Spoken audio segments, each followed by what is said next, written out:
This is Big Podcast. All right, check 1, 2, 2, 2, check 1. Fun fact for you.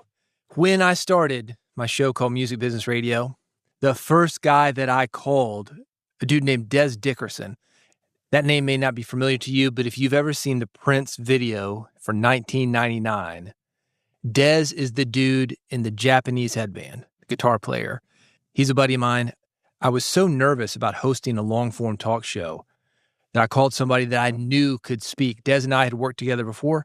I knew he was a great speaker, that I wasn't going to have to do much.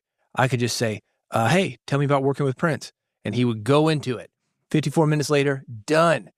I got another Prince story I want to share with you on this episode. This one to do with your podcast. It's Build a Big Podcast, the marketing podcast for podcasters. If you want to grow your podcast audience, get more people to your podcast, make a podcast that people care about, and make a podcast that makes you money, you are in the right place. You can find me at bigpodcast.com. Real quick, if you're not subscribed to this podcast, do it. Bigpodcast.com, that is where to do it. The previous episode, I was talking about Mannie Fresh. He's a producer out of New Orleans. Did a lot of stuff for Cash Money Records. Back That Ass Up by Juvenile. A lot of big hits in the 90s. Big hits now. I had a clip from him and was talking about the limited resources that this man had. What I did mention about Mannie, he actually had access to studios. He was working under a guy named Alan Toussaint, famous musician and producer out of New Orleans. This dude had access, but we were limited in what we had as far as technology. I want to share a clip that talks about something similar. This is Jesse Johnson. He's a well-known guitarist in his own right, but he also played with a band called The Time. Jungle Love, he actually wrote that song. Did a lot of stuff with Prince in the 80s. And this is a story about the first time that he went into Prince's studio, actually to record the demo of Jungle Love. Check this out. When I met Prince, we kind of had a strange relationship because I didn't really know who he was. As I got to know him, Morris was saying, he does, he's really blah, blah, blah. He's big, this, that, another. But when I went to his house and saw what he was recording on, I was floored. Because, when you're a kid, you think recording studios are like millions of dollars and they're big. His studio, it was a complete joke.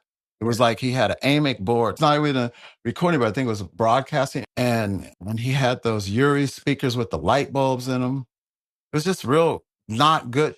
And that's what blew my mind is that I realized it's not the gear, it's knowing what you're doing. And he really knew what he was doing because it wasn't the gear.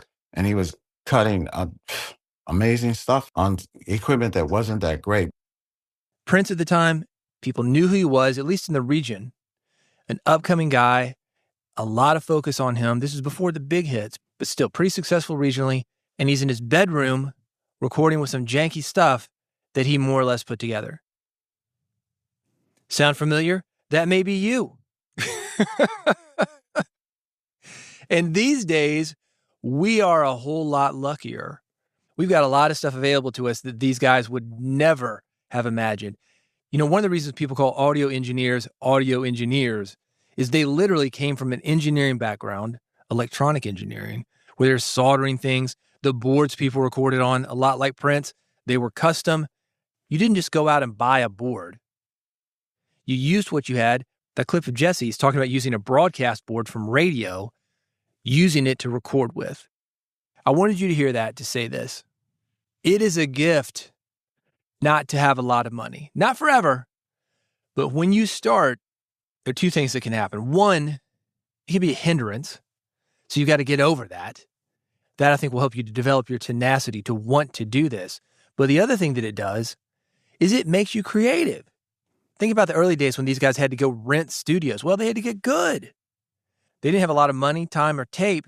You got in there and had to go, go, go. You couldn't run unlimited tape, and you didn't have a lot of time. So you had to get good at recording very quickly. Same thing for not having a lot of equipment. This was a dude who could only use half the tape that he had. For the rest of the tape, he had to go to a studio with a 2-inch player. Crazy, right? But you get creative with limited resources. I started out on 4 tracks, and the way 4 tracks would work is we would record 3 tracks, do what we would call a bounce. So take those 3 tracks, mix them down to 1. Then we would record on 2 tracks, mix those tracks down to the second track, or mix those tracks down with that first track that had the original 3 on it, start stacking things on top of each other. If you mess something up, you were in trouble. We don't have to do that anymore, but you can see the creativity that came from it. And when people did move into real studios, when the technology did come along, you brought that along with you. You can do the same thing with your podcast. You can do the same thing with your podcasting talent. All the things that you are learning by not having the equipment, by having limited time, limited space to record, whatever. You're going to be able to use those skills when you have more space, more time, more tape. That efficiency will follow you, and then you are dangerous.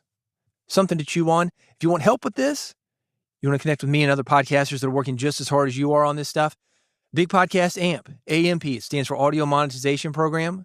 It's about spreading a message. It is about making money with your podcast. You can find more information at bigpodcast.com/amp. That's bigpodcast.com/AMP. I'm here to help you. I got a lot of experiences putting messages together, growing audiences, helping people in your situation, grow an audience, spread a message.